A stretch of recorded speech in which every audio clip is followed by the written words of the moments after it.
Hi, Geometry. This video is going to go over section 5.6, which is inequalities in two triangles and also indirect proof. Now, the first thing is what we call the hinge theorem.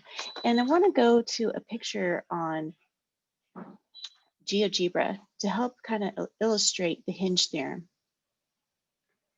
So if I look at this triangle, and I'm going to call this length here CB as a door.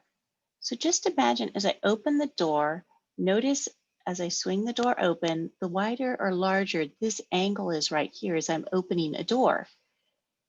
I'm not changing the length of my door here. I'm just opening that door. And as I open the door and swing it like a hinge, it gets larger and smaller. And this is the hinge theorem. Wider you open, the larger that angle there. And it's the angle between, this would be the door frame and this would be the door. Just as if I were to swing it open. So as I swing it, the larger the angle between the door frame and the door. So if I go back to our notes,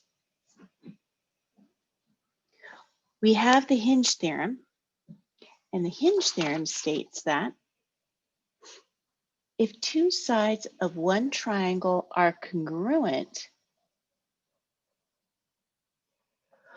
to two sides of another triangle, and the included angle of the first is larger than the included angle of the second, then the third side of the first is longer than the third side of the second. So we have that hinge.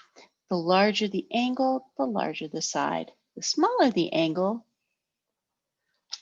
the smaller the side.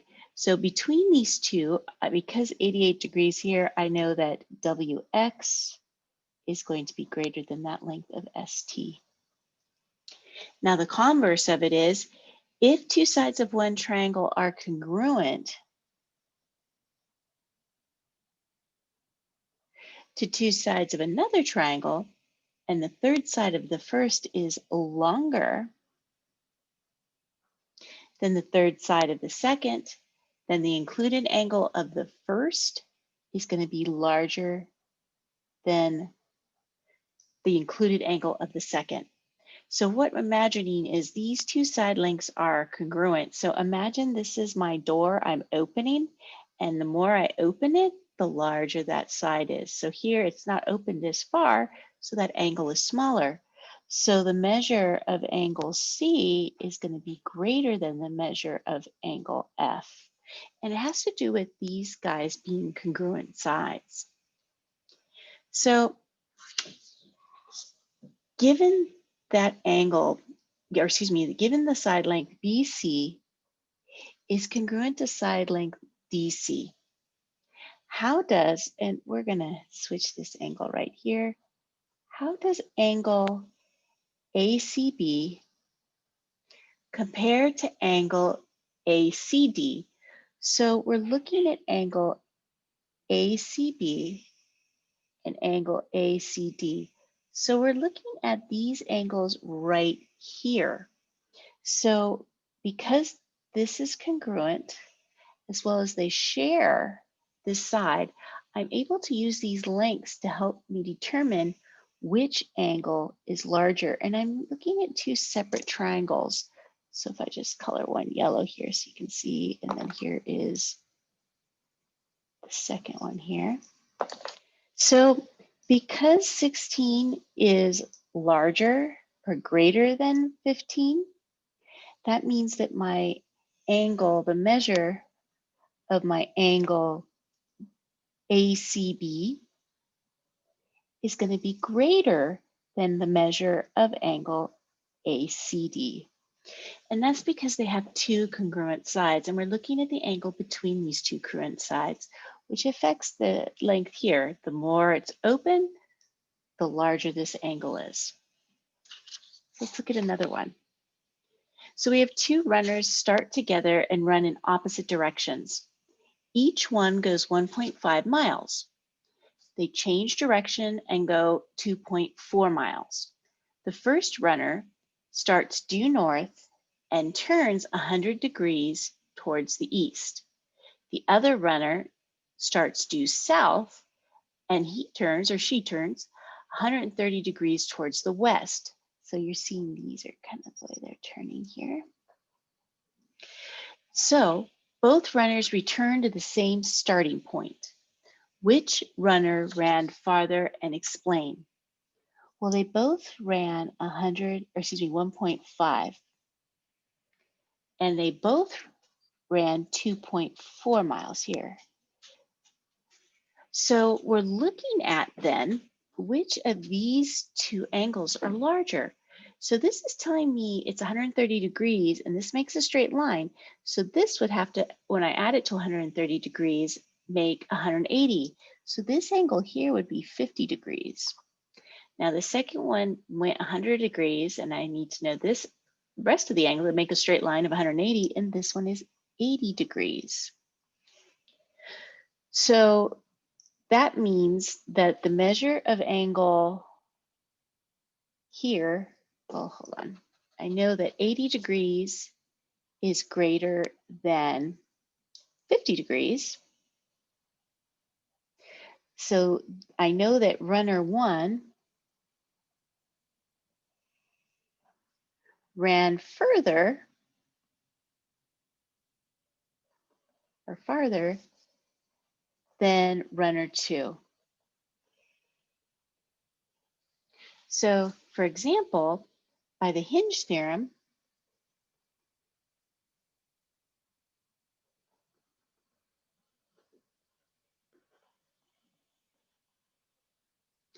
the included angle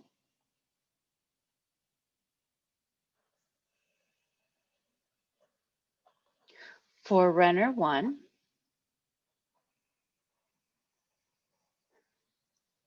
is 80 degrees and larger than the included angle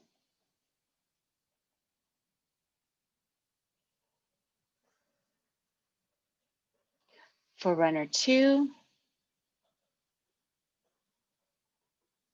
which is 50 degrees.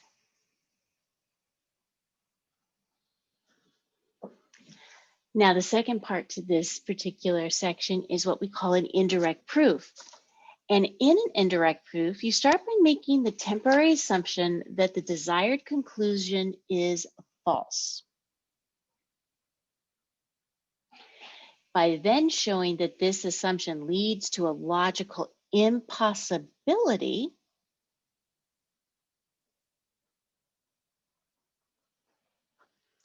you prove the original statement true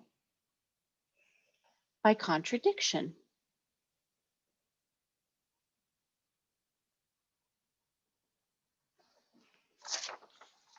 So the steps, there's 3 of them of how we do these indirect proof. So for step 1, identify the statement you want to prove.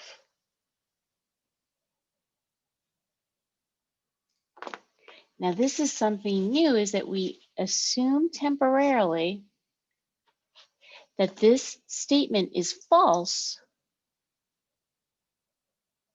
by assuming that its opposite is true. And this will make more sense when we go to do this. So that's step 1. Then for step 2, we reason logically until you reach a contradiction.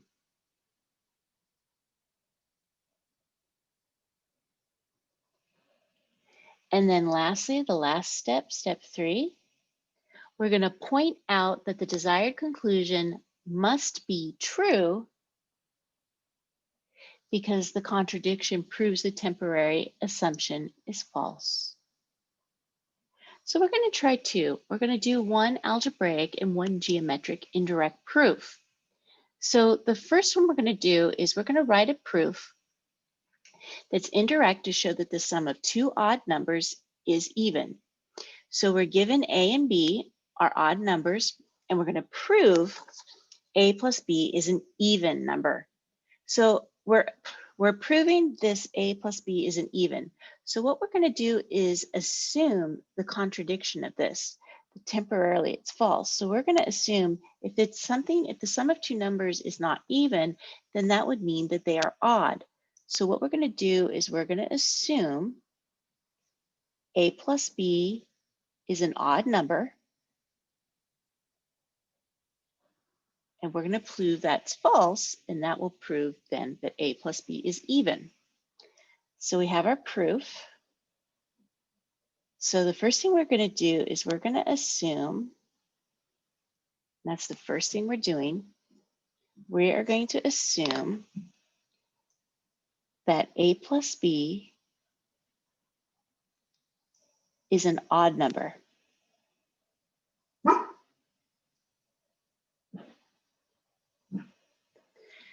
So A and B are odd numbers that were given.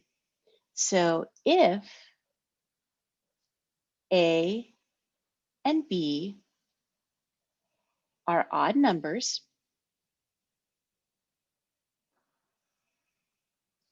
then I'm going to say A equals, well, if I double anything, if I double an odd number, it becomes even. If I double an even number, it stays even.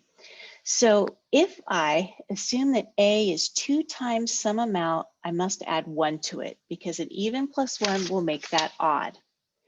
And this M, I'm going to use now N for the other one. So we're assuming something like A equals 2M plus 1 and B equals 2N plus 1.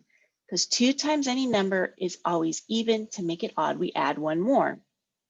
So then I'm going to have that my B equals 2N plus 1 for some M and N. And we use letters instead of numbers because once we put a number there, so if I say 2 times 5 plus 1 is 11, I'm saying that 5 is M. So to keep it so that it works for every case, we're going to use M and N in here. So we're assuming that when I go A plus B, we're assuming this is going to give us an odd, and I'm going to plug in these two values. So I have 2M plus 1 plus 2N plus 1. I'm going to combine like terms, so I have 2M plus 2N, and then the 1 and the 1 is 2. M and N are different, so I cannot combine them. So here, these two are that M and M, and they're both multiplied by 2. So I can factor out a 2 here, and I'll get M plus N. So when I add A and B, and I double it, that's even. And then when I add, say, plus 1, that'll make it odd. But instead, we're getting plus 2. And because we're adding plus 2, if this is even and we add 2 more, my number stays even. So here, this 2 times M plus 2 is an even number.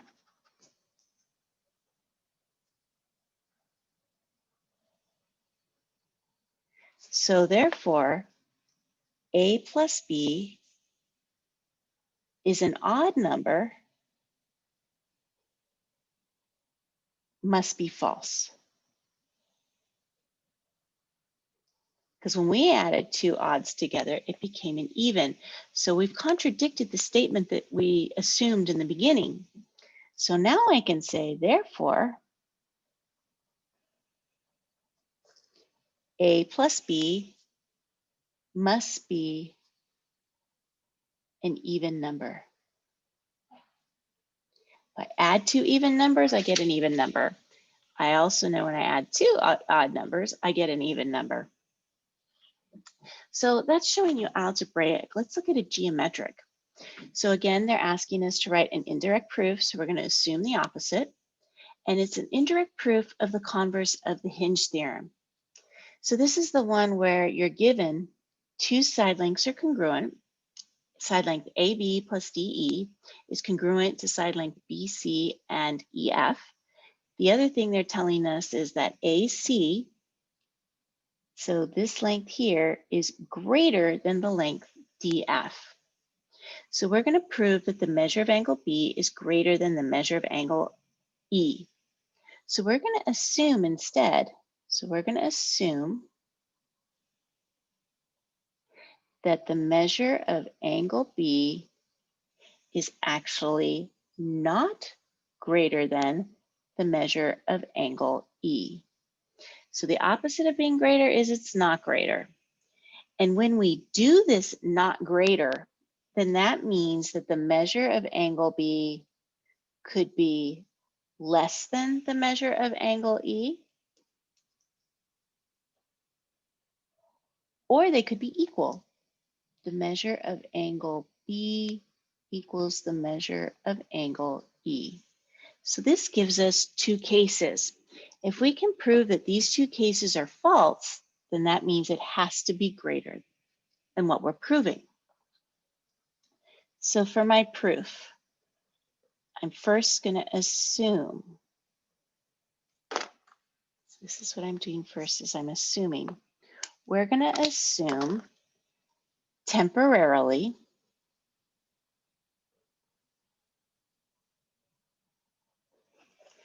that the measure of angle B is not greater than the measure of angle E. Then it follows that,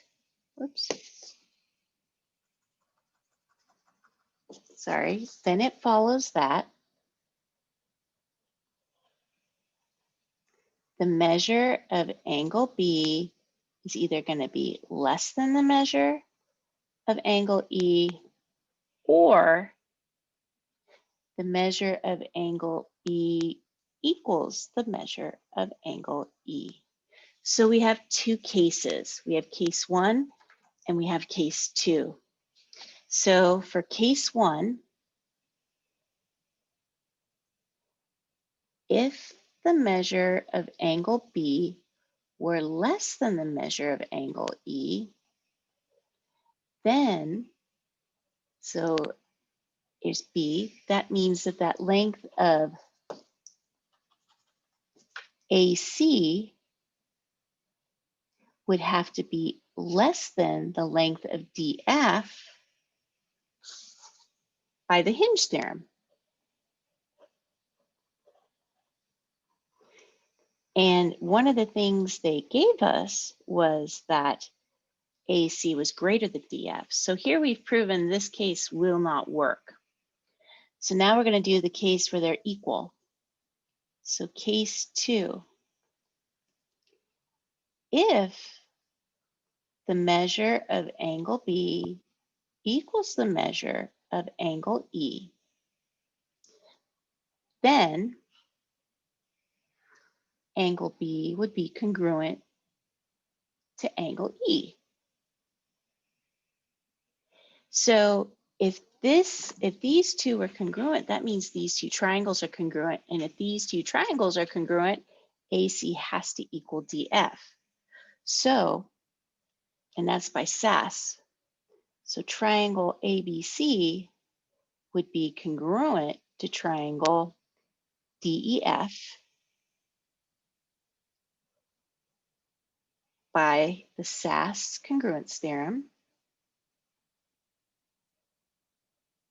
And then by CP/CTC, corresponding parts of congruent triangles, that means that AC and DF would be equal.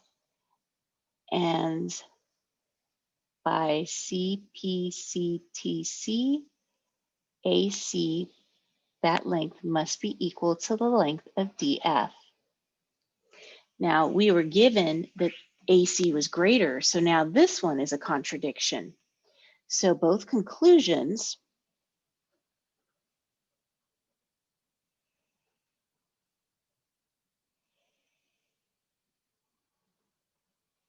contradict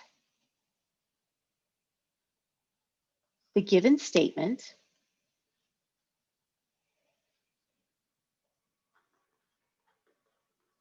that AC is greater than DF.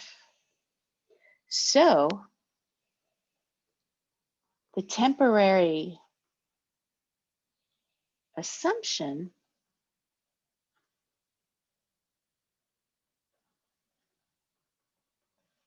that the measure of angle B is not greater than the measure of angle E is false. This proves that the measure of angle B is actually greater than the measure of angle E. So we have our assumption, which brought us to our two cases, and we proved that both of those cases contradict the given statement that AC is greater than DF. And so we've shown that that's false. So we have proven that the temporary assumption is false, which means what we wanted to prove must be true. If you have any questions, reach out, and good luck on section 5.3.